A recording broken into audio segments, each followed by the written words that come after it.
Oh, I bounced across Kansas again doing the things I like to do to try and make myself feel a little better.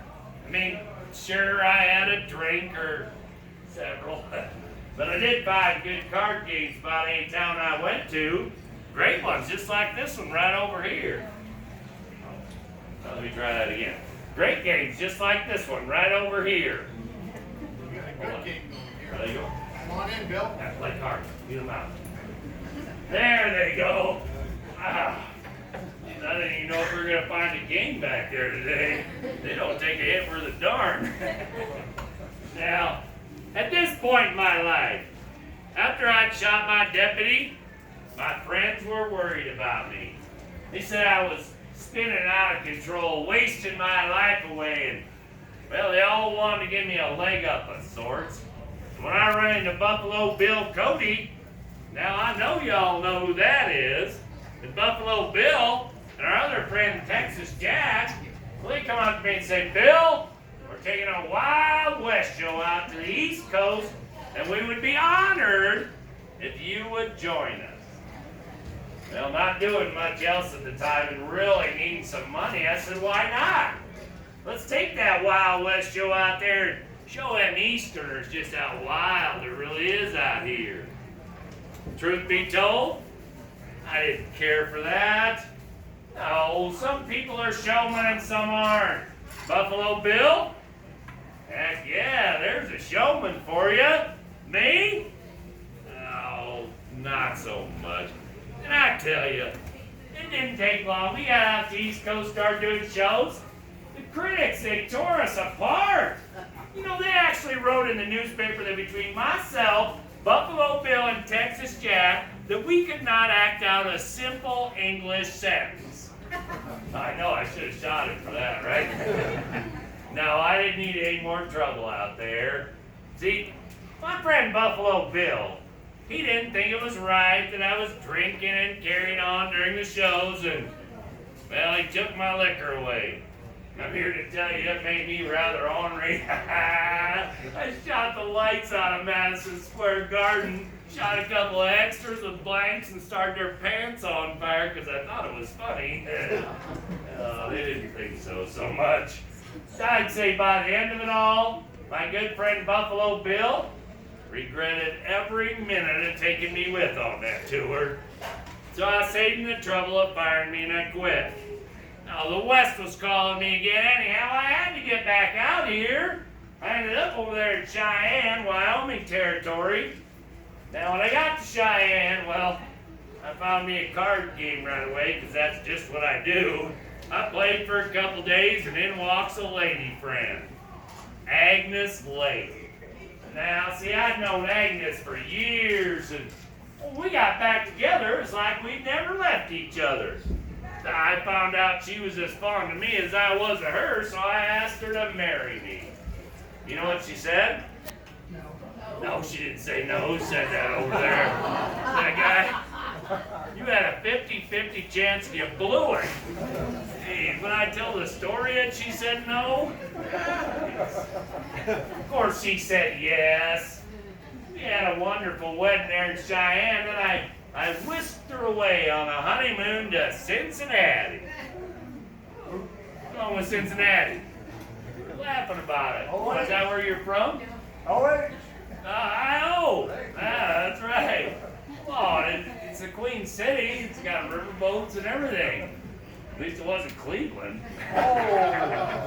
Oh, I must have some people from Cleveland in here, huh? Same Ohio. Oh, no. Tell you what, I've never been there. I don't know. Well, we honeymooned in Cincinnati for a short spell, but Agnes, she had work there. She's run the circus by this time, and well, I had to get back out here, so I left her there and I headed back west. Oh, I figured to myself, Cheyenne seemed like a right fine town. Maybe that's where I'll go start working on a fortune so me and Agnes can retire. Turns out, Cheyenne was not nearly as good to me as I'd initially hoped. Oh, I went on this long streak of bad luck, you see. I lost all my money at the card tables. I ended up penniless in the streets of Cheyenne. You know what they did to me there? They arrested me. They told me I was a vagrant.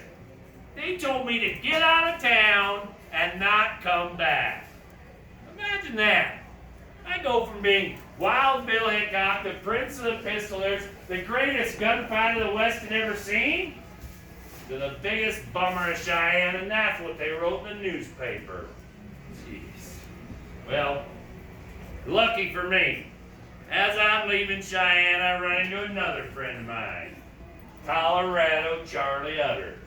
Now, Colorado Charlie Utter and myself, well, we've been best friends ever since I was marshal in Hays City, and it just so happens he was bringing a wagon train from his home there in Colorado, going right through Cheyenne. About the time I was getting kicked out, he pulls up, he says, "Bill, get on this wagon train with us.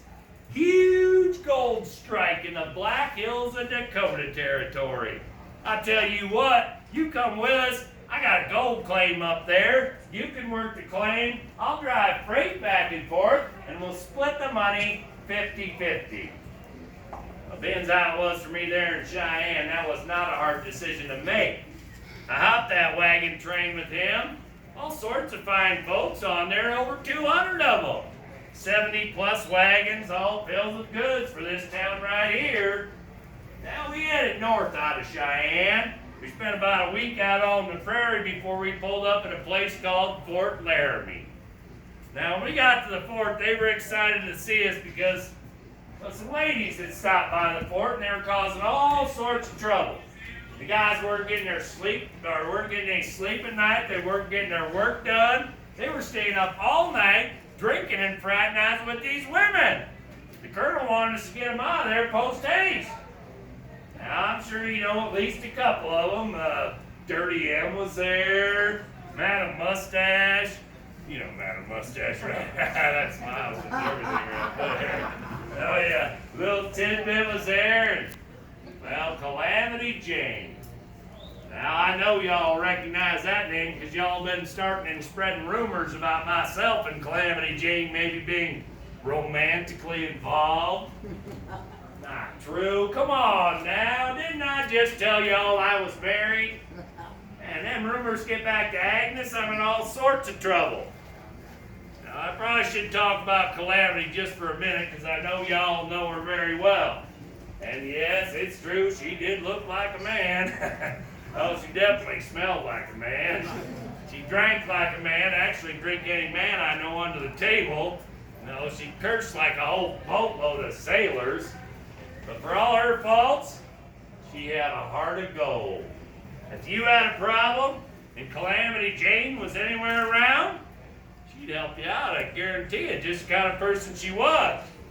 Now, we never got to be anything more than just friends, but we had a great time from Fort Laramie to here. Had about another week and a half out on the trail before we pull up on the edge of town. We looked down over this gulch, and it is gold claims as far as the eye could see in every direction. Heck, we started laughing, saying it looked like a couple of anthills. There were so many thousand people running up and down the sides of this gulch looking for that gold. Oh yeah, gold fever will do that to you. You find any gold here, sir? No? He's not going to tell me even if he did. Wise choice, huh? Yeah, I did have a touch of that gold fever myself, but I just got excited. I knew I had a working gold claim out there. And I went right out and I started working it. I worked it hard for about 3 hours. Yeah, I found out real fast that gold mining was not for me. But Deadwood being what it is, all the people, the gold, the saloons, the gambling halls, boy, it didn't take me long to find something else to do in this town. I'm downtown playing cards.